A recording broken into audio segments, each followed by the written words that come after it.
The next morning he definitively decided that he would not cover himself a second night with this expensive blanket and sent it to the market for sale. With the money he received, he bought many cheap blankets and distributed them to the poor who were in need. St. John the Merciful followed a way of life characterized by profound humility and austerity in his material needs.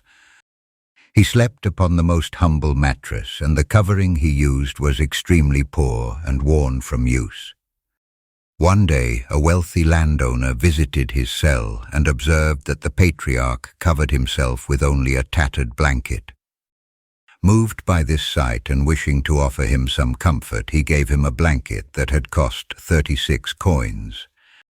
The landowner earnestly entreated him to accept it and use it to keep warm during the cold nights.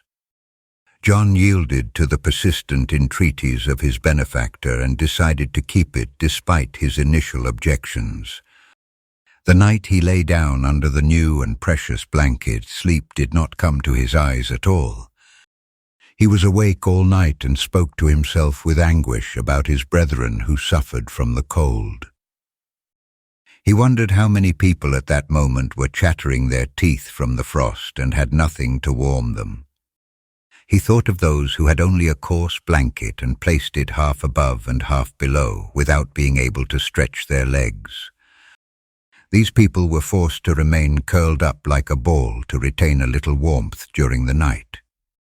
The next morning he definitively decided that he would not cover himself a second night with this expensive blanket and sent it to the market for sale. With the money he received, he bought many cheap blankets and distributed them to the poor who were in need.